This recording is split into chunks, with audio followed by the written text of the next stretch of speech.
What's going on, everybody? This is James Grandmaster Facts Boyce, and this is another episode of Facts Project. Today, special guest, Jermael Lessey of Konkret Comics, creator of Absolver. Appreciate you being here, bro. Thanks for having me, man. Yeah, man. You look, it's been a minute because I don't think I've gotten every person from the Konkret fam onto the pod, and I had to get you as soon as I saw this was dropping. Right. But to be honest with you, I made sure I made it here, man. So whatever plans I did have, I canceled it just so I could be on here. So I really appreciate you, man. Trust me. Yeah, absolutely, man. Look, from just having conversations with Daniel, Lonzo, Onaji, and now you, literally the core four and all of this. The fact that you guys have had the ability to put out like quality content, each of you have been on your third issue. Each of you have had options to throw out like one shots out there that you basically brought out to the public. The one thing that you can't say about Konkret Comics is that you motherfuckers are not working. Right. You know what I'm saying? So Absolver 3. You get well let's just say you basically into your, this is day 3. You were fully funded, I think, within 4 hours. That's being generous, but within the first day, a couple hours in, yeah, we got funded. Shit was quick, man. Yeah. You know what? Because of that, I gotta give a special shout out to Konkret for that. You know, like I always say, like, you know, they really hold me down because, you know, I don't get to be online as much as everybody because my work schedule got me crazy, you know.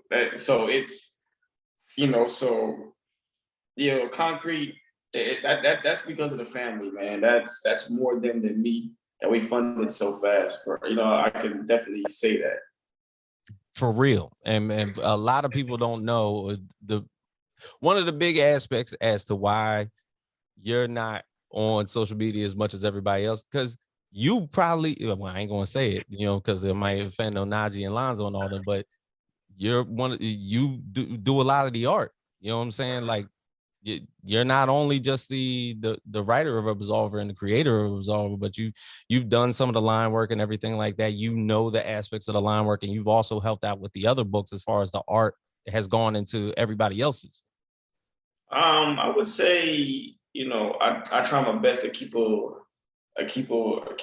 eye out on everybody's artwork to the best of my ability. But, you know, truth be told, when it comes to me, I just really focus on character designs and stuff like that. So you talk with my artists and stuff, you know, just catching all the little things and make sure the flows properly and goes right. You know, if anything, I spend more time with the story. Like I'll go through 7, 8, 10 iterations of the script before I say this is finally it. You know, so I always have like tons of stories that's just sitting there, you know. So that's just me. And I always gotta make sure the characters look right. You know, Lonzo gets upset because I'm always redesigning characters and stuff. I just can't help myself. So, but me being ghost on social media is more or less because of my work schedule and just, you know, I'm just being honest, you know. So I'm just trying my best not to make that an excuse anymore. So if I'm being, you know. Bro, outside of that, I mean, look, for one, I'm glad I get the opportunity to talk to you so we can market the book and everything like that. But I already know how much has already gone into it. And for your sake, you know what I'm saying? It's cool to know that outside of like, I guess like the work that you basically put in, you still out there putting fully funded books out within the first few hours. Right. You know what I mean? It's beautiful. It's a blessing, man. It's a blessing. Straight up. So when we get into this, you're right now in your 3rd issue of Absolver 3. I have Absolver 2 here, and I believe, boom. All right. Yeah. So there's 1 and 2. So when we get into it, for anybody who has never read an Absolver book, could you describe exactly give like a brief description of what Absolver is? Absolver is a mezzo. Mm-hmm. So in this spiritual world, you have your angels and your demons, and they're pretty typical as far as the fundamental understanding of it. But to my understanding, I don't think there's ever been a spiritual being for Limbo or the in between. So that's where Mezzo is coming from. So what separates a Mezzo from an angel or a demon is pretty much free will. Angels, in order to stay in the grace of God, you got to do godly things, and of course, demons are going to do what demons do. Mm-hmm. But Mezzos, they have free will to be good, bad, or nothing at all. And they all have a purpose. So when you pick up an Absolver book, I am literally trying to thread the lines of good and evil and staying in between, and just telling a real dope spiritual story that I feel as if it's never been supernatural story that's never been told before, in a sense. But yet at the same time, it's fundamentally grounded in if you're fans of like Spawn and Ghost Rider, that's the foundation. But the rest of the house is mine, so it's unique and it's all me. So that's what I would say about Absolver. Now, in interest, of course, he pretty much lives in limbo, so he's like I can't necessarily say a dead spirit or a living spirit, but the thing is, he's pretty much like watching over a certain group of people. Like he's not necessarily like he's always out there trying to do good, but pretty much like he's a wraith overseeing everything. Correct? Right. Well,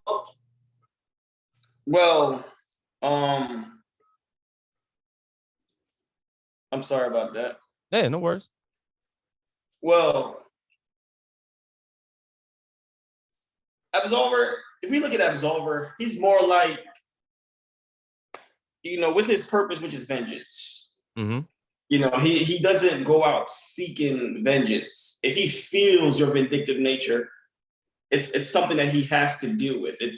He doesn't care if you're good or bad or what your intentions are, of course. So that's basically how he is. So right now, how I'm writing the story is, as Absolver learns and grows, it's the same for the readers. As they learn and as they're learning, he's learning. So Absolver doesn't even know what he is, and I don't fully know what he is, and I don't want the readers to fully know what he is. Yeah. So I wouldn't say he's watching over, but we can get there. You can almost see, well, shoot, basically from me reading issue 2, there's certain times within the book where like he's almost in real time, and then he almost has these like existing planes where it seems like he's getting to know his former self or what he used to be. And there's like these panels where it's like describing exactly maybe who Absolver was in maybe his former life, but yet like it brings him back to the surface. He doesn't necessarily like he has no name or anything like that. He's almost just this spirit with no name. Right. So I looked at when I wanted to write Absolver, I wanted him to come out like a blank canvas, almost. So even down to his name was given to him. He's like an empty shell. So his ability allows him to take abilities and instincts and stuff like that. So again, it's just the story focused on growth and change. And I don't want, honestly, when I write, I want it so open that Absolver could go in one direction or the next, but still have a course, a path, of course. I want to leave it open to every and any possibility, because I already know how the story fundamentally ends. Right. But like I said, I envision this big roller coaster when I'm telling this story. I wanted to go so high and have this low, so I need him to be this empty shell of, people are figuring him out before he starts to figure himself out. And that's when the story really take off, is when he looks in the mirror and like, all right, enough of what you guys think. This is what I'm going to be now. And I can't wait to get there. That's the exciting part. Got you. Now, how big of a role does religion play in this story? Now, I've seen it basically take a lot of the setting in the first two books, but how big of a role does religion play in the entire series?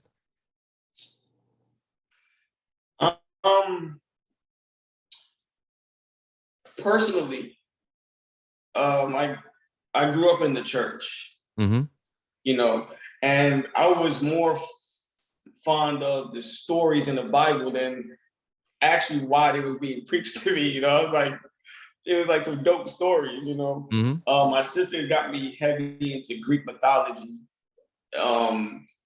so supernatural or spiritual and religion, that's always like a fundamental start for me. You know, and then when I create anything, I didn't have to get out of that, because I just love the complexity and the storytelling and the lore of it all. I don't care what religion, what God, I just love the lore of it all, you know. With Absolver, it plays an important role. I don't know to what extent, but you know, just with my beliefs on religion and spirituality and within itself, I use that because, you know, just like comedians use their platform to make you laugh, but tell truths about the world and political aspects, everything, you know, this is still an art form for me. Right. This is just a different, like when I used to do spoken word, I use that platform to reach people. And this is me using my platform to reach people too. So it's always challenging to try to write a nice story that people can just read and enjoy for what it is, but then also get my message out there without it being, you know, too much on this top. Like, right, oh man, this dude is trying to preach to us. Like, no, I'm not trying to preach to you. You know, right. Those that read it and catch it, read it and catch it. Those that don't, enjoy a dope story. And that's basically why I always end up with the 7 to 8 scripts. You know, right. You know, we've lost sight of respecting our elders and doing the simple things for them. So I put that in the issue too, as you saw. Yes. You know, it's just all those little things, like, you know, so these comics are perfect for time capsules. So when the younger generation or older, younger generation pick it up, they're like, oh, okay, you know, so that's how it is. So I wouldn't say religion. Religion plays an important role. To the degree depends on the issue.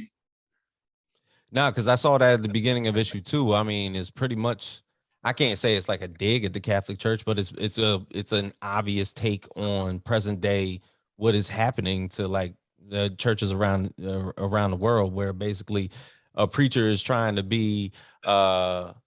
find forgiveness in the things that he's done, and he's saying, "Oh, I was only doing what I was told," but yet it caused certified victims of, you know, I guess priests around the world, you know what I'm saying, and exactly the wrongdoings of which that may have occurred, and it's pretty much been swept under the rug. Like I seen those type of things happen within that second book. Now, as far as like the description of a Mezzo and the description of what Absolver is, you describe a character that is in a world of limbo, no heaven, no hell. Do you believe in that as well?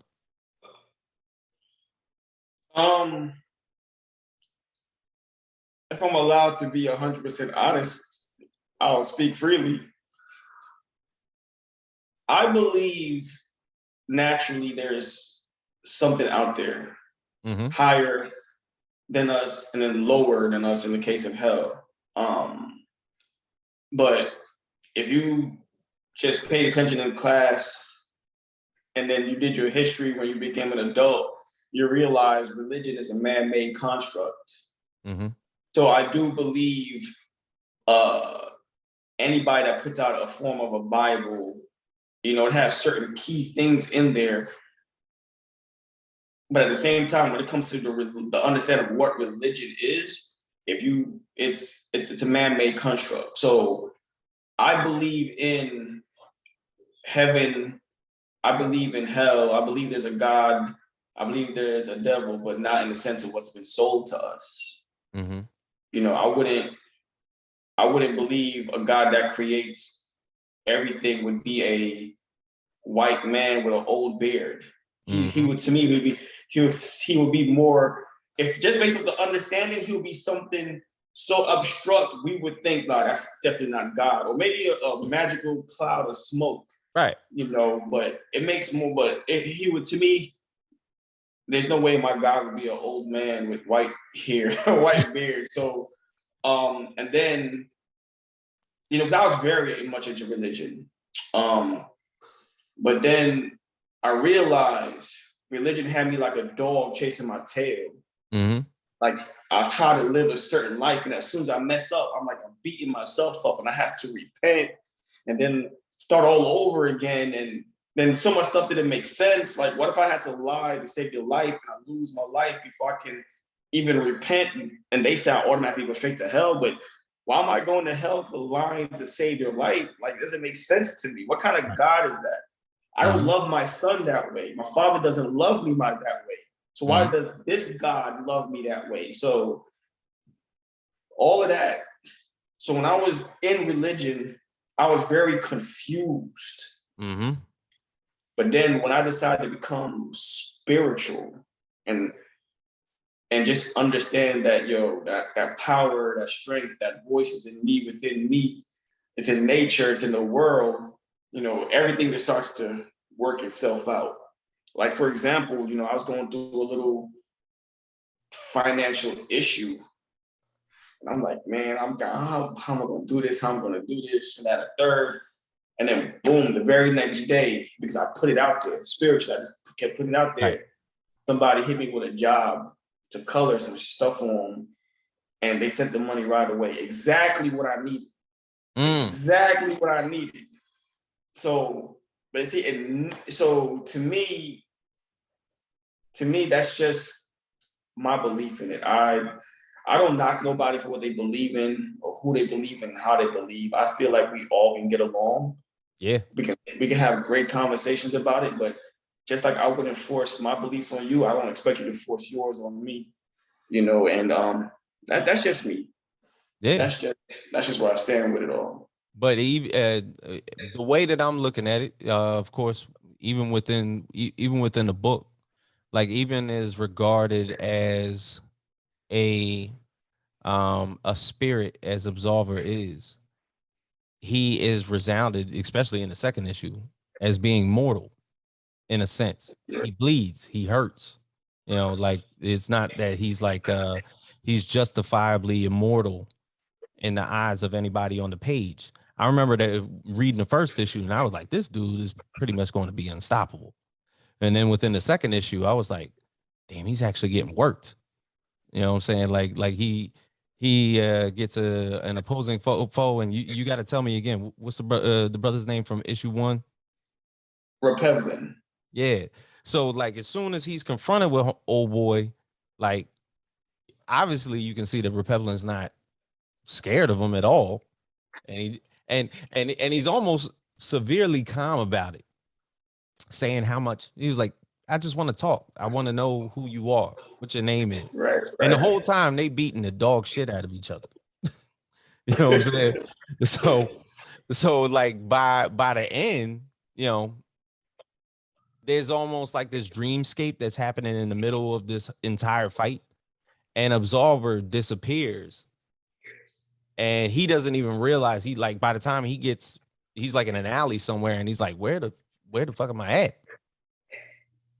To where, you know, like he's all stabbed up. He's pretty much got like a couple poles in him and everything like that. So you're almost like how is he bleeding? You know, he's not a mortal person.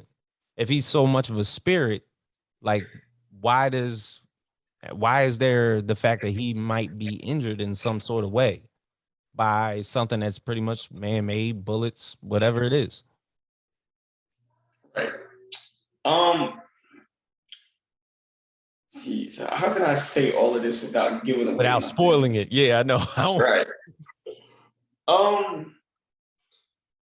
In the character creation process, Mm-hmm. I always tell people you can make your characters as powerful as you want them to be. Okay. But for great story, you have to have that equal balance. Mm-hmm. You know, I think, for example, for Superman, they never thought of the equal balance until I think Zack Snyder's Man of Steel. Like that human element is right there. Boom, give him that human element. You know. So for what I understand, who Absolver really is and what he will become, that is the equal. That's the balancer right there. You know. Right. He will be all powerful and almighty with the things he can do, but at the same time, you know, it doesn't. If you're immortal, you don't fear death. Okay. But if you could feel pain, pain is pain. You understand what I'm saying? So there's a lot of immortal characters that ignore pain because they ignore death, and to me, I don't like that type of writing. And by all means, I'm not saying Absolver is immortal. I'm just using that for context. So the pain is still real. You know, I don't care if I can survive getting shot in the head. I'm gonna feel it. It hurts. You know, so to me, that's the great equalizer with Absolver.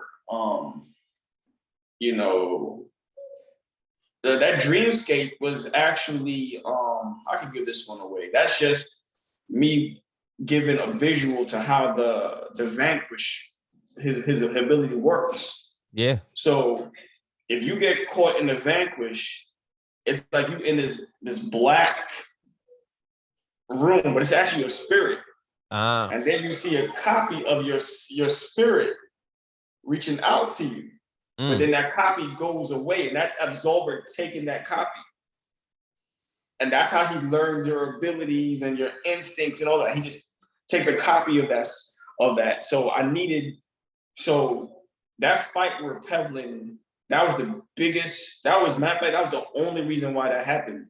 Because I needed to show a visual on how his ability works. It's something I could bring it back to for future issues. See, I learned something new because I done read that book at least 5 times, and I'm like, I didn't even know that shit. So, in essence, like when we get to the end of issue 2, you know, he realizes that something's coming, and he kind of says, you know, what the hell? But the thing is, he necessarily doesn't say it in the course of saying,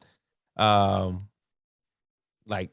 And I forget old girl's name. She basically said, no. Yeah, she says, no, not hell, Oblivion.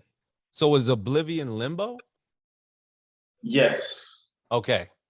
Yes. That was definitely based off of how it sounds. You know, it was originally Limbo. We say heaven, hell, Limbo. I was like, ah. So then you look up middle, medium, and then the coolest word that sounded dope was Oblivion. And to me, I like letters. So like the O, the L, and the V, and the I together just this makes a dope looking word. So Oblivion just made the most amount of sense. And then, you know, when there's things going to a disaster, you know, because there's no set direction, you know, you're headed down a road of oblivion. So at least heaven has a destination. At least hell has a destination, regardless of where it's going. And oblivion was just open. So you go to, so there's no direction. So there's always a sense of oblivion. So to me, that's how we got Oblivion over Limbo. But but Oblivion is Limbo. In my supernatural makeup or my spiritual world, there's levels, there's terminologies that are being used. So like on this plane, God is known as God because that's how humans that's what they decided to name him. But obviously, angels and whatnot do not call him God. You know what I'm saying? So I felt like Oblivion made sense. So too, the angels and demons, yes, it's Oblivion. To Pastor David and the rest of them is Limbo. Right. Yeah. So. Okay. So in essence, when we get into issue 3, from that cliffhanger that we basically saw outside of issue 2, do we escape the human world for a little bit, and does this entire issue play inside of Oblivion? And then we're pretty much getting to know the workings of basically Absolver's world. Okay, so yes and no. Mm-hmm. A lot of, I feel, because I am introducing something new, which is a mezzo. Mm-hmm.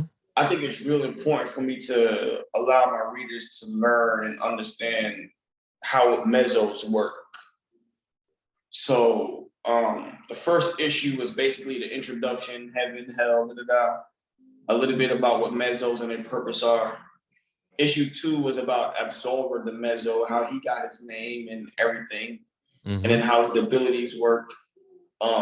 Issue 3, I wanted to explain how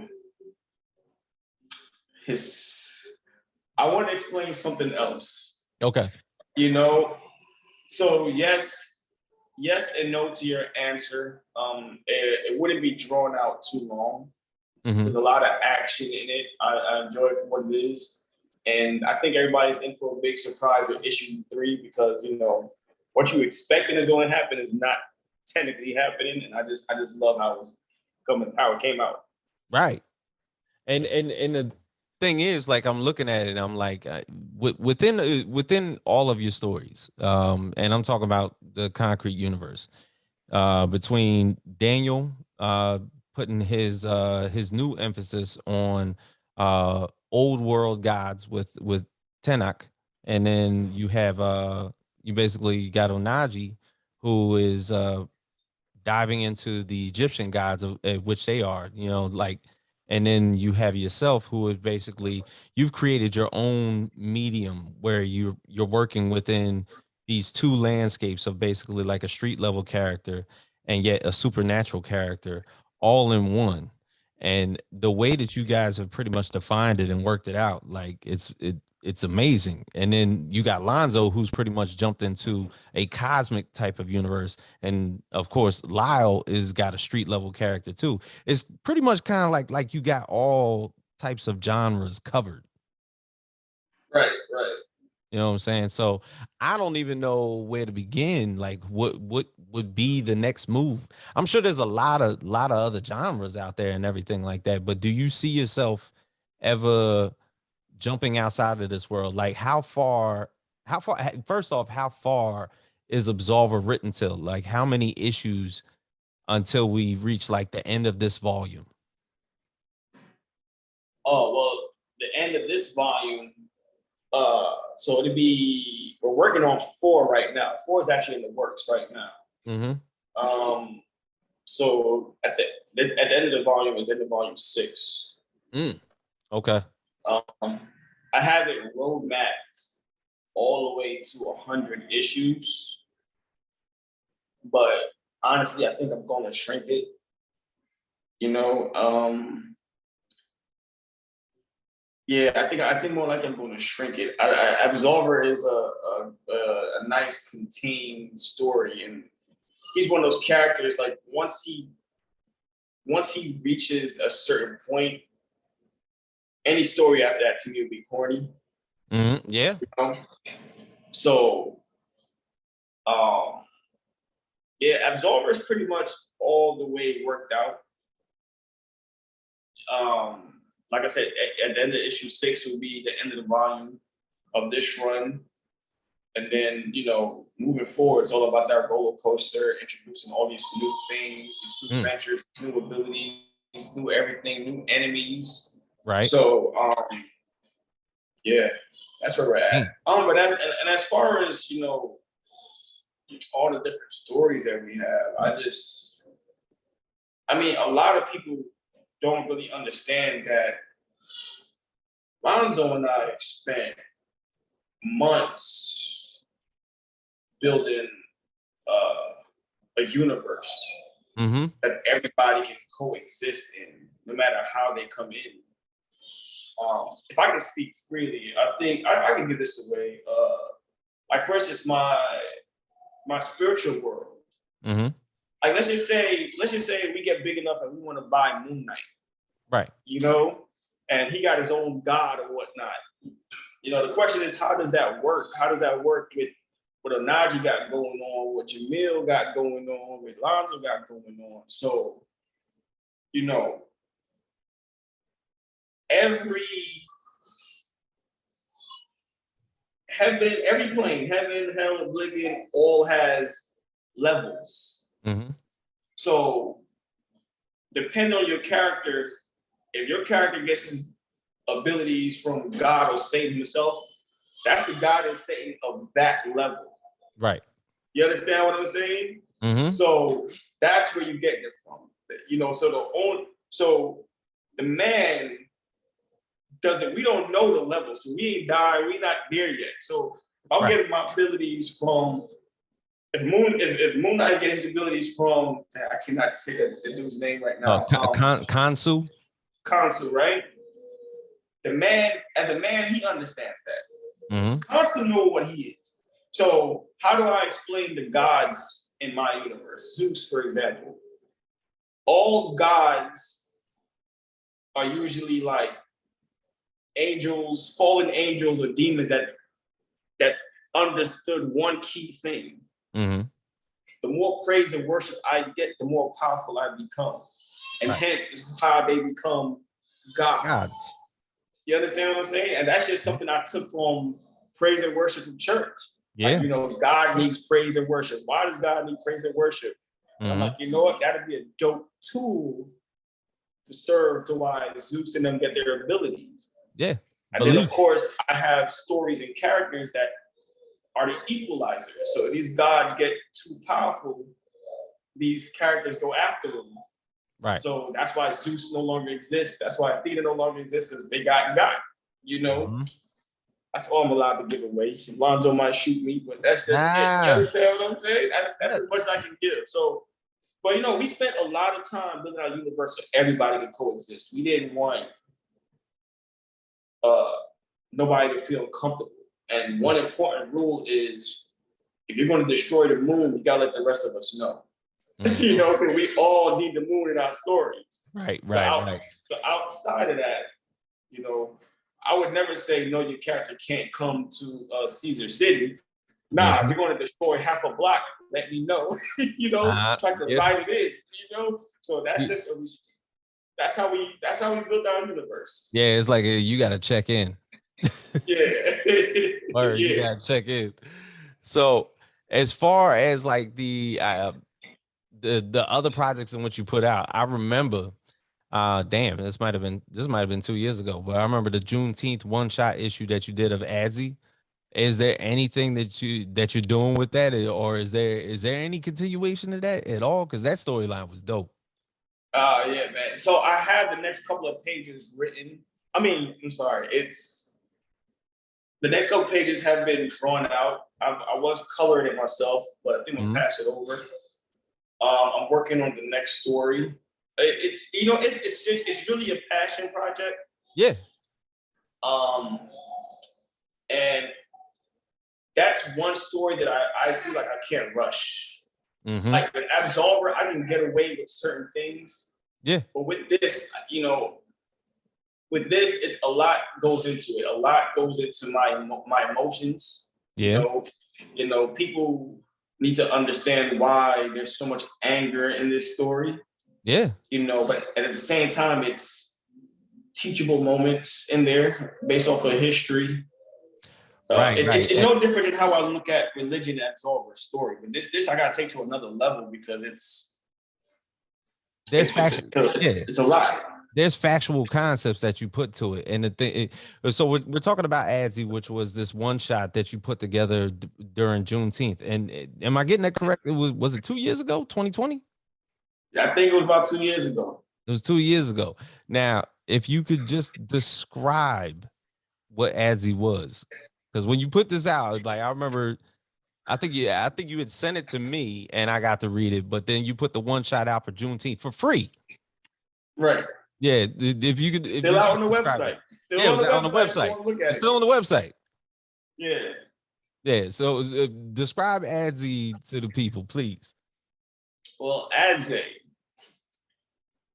is solely based on a world where the Civil War wasn't won by the North, and basically we finally have. You know what? I'm just gonna talk about this story. You know, people have been waiting for this so long. I'm not gonna hold back. The Adze, first of all, I got it. It's an African vampire, but theirs is based off the mosquito. I cannot recall which part of Africa right now, so guys forgive me. But it's based off the mosquito, and I thought it would be. I was going to try to tell my own story of a vampire, because I'm working on my own vampire stories because I don't think we get enough representation of vampires outside of Blade. Correct. So I wanted to tell a unique story. I was also working on a unique world for people that love Harry Potter, because again, in that realm we don't get enough representation neither. So that story is in the works in the background. But back to Adze, I was working on this dope vampire story, and just me thinking of creating the history and the lore behind this vampire story. And it's like, not that it's hard to tell a story and history of our people with by ignoring slavery, but it was hard for me to ignore slavery. You understand what I'm saying? I could not ignore it. So I had this character going around killing all these, white slave masters and freeing slaves. And then from there, it took a life of its own. Right. And so Adze that's basically what Adze is. So the story that I am putting together for the Adze is basically, it's going to take you through the years of the Adze, all the different Adzes, everything, and then the final story is going to lead to the present day Adze, or one of them. Okay. As we're going to follow. So, and then from there, that's when you will get regular releases. But I before I can have fun, I got to get the history and all that out of the way. So that's where it is, and it's going to be a lot of tie-in. Malcolm X, Martin Luther King, all the way back. Different Adzes, cowboys, ninja Adzes. We were everywhere because, again, if you do your research and you understand, we wasn't just in Africa. We were everywhere. So I have to make sure a lot of that gets covered. So that's basically Adze. It's the killing is purposeful and meaningful. It's not just done out of bad taste just because I feel like what readers have to understand is the last slave movie I ever watched was 12 Years a Slave. Yeah. That shit made me so angry. I said I'll never watch another one of those movies again. I would never watch another one of those movies. So when I write the Adze story and that shit happens, that's just that anger I felt. That's just that vengeance, that anger I felt when I watched that movie. It's, again, I got nothing against people. I hate ignorant people. I hate ignorance, but understand this is not just done out of bad taste. There's real emotions in this stuff, and that's basically Adze, man. I'm sorry. The way that you're describing it, it's like, okay, the Adze being a tribe of people, of course, that came over from Africa, but the way that they were brought over to America, it's sort of like they're a tribe all their own, but more so the way that they're going to pass on through history is like they're like their own little secret society. Right. So if I'm going to be, how can I describe it? It happened with a core group of slaves that were captured, and they were heading over to the Caribbean islands. Okay. And on this ship, they did whatever they did. And when the ship landed, obviously there was no white man on board manning that ship. So they stuck on board and went to Haiti and all that, and that's how you get the whole Haiti starting their revolution. The revolution and all of that. So that's how all of that works. So it starts with a group. And then the story that's being told behind it is, you know, what we have to do to be a part of something strong. Because their strength is not by what they can do or any weapons they have. It's the unity and the trust they have within each other, their own brother, their own sisters. And this is the message I'm trying to convey with this story. Like, together we are strong. And then I have to tell a story what happens when you betray the family. Right. And ultimately there's no forgiveness. There's no such thing as a weak link, and there's no forgiveness. Because I feel as if that's just how I honestly feel. You know, the world judges us based off of one person, one action. Yeah. So we can't allow, you know, and it's the point whereby if I'm an Adze and I betray you and the rest of us by telling one person, I got to make sure that one person didn't tell everybody else, so everybody else get checked. You understand what I'm saying? So it's not like it's just that their unity and their strength amongst each other, that's where their real power comes in. So, you know, like if I was Wakanda, I'm like, yo, why can't we have like 20 Black Panthers? Like, why one? Like, you know? Why is it just one? Like, why one person overruling the entire army? Yeah, suit them all up, you know. I'm just saying, to me it makes more sense, you know. But pretty much, you know, so that's basically how I work the Adze. So that's how they're gonna roll, man. That's what's up, man.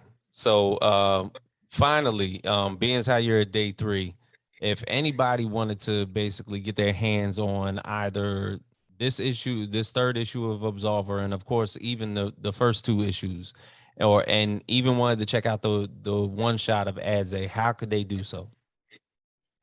Well, you can check out the one shot of Adze on ConcreteComics.com. It's up in the mini issue section. It's always going to be up there. I am definitely going to release that part 2 pretty soon. Definitely. Like I said, the line work's already done. It's got to color it and letter it. And as far as Absolver, you can get issue 1 and 2 on ConcreteComics.com right now, or also get all 3 issues on the Kickstarter that we have live right now.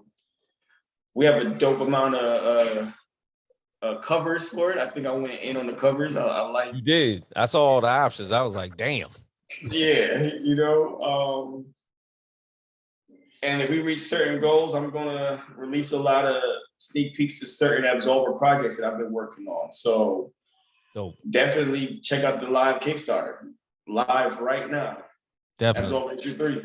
Yeah, man. So you heard the man. So pretty much Absolver 3 issue 3 is live right now on Kickstarter. I believe it's in day 3. So you still got more than 25 days to basically get your hands on some Absolver issue 3 coming out, and you can obviously get issues 1 and 2 within that Kickstarter, and go to ConcreteComics.com in order to get the entire collective, not only Jermael's work, but of course Lonzo with Acolyte, Odina.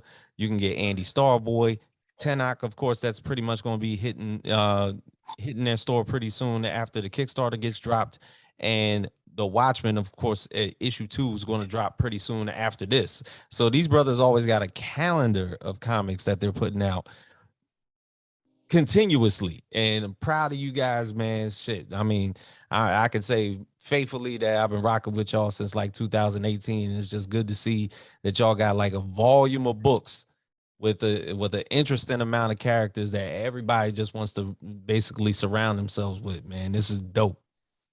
Yeah, man. Thanks, man. Appreciate it. And, you know, We're also working on our manga division. I heard.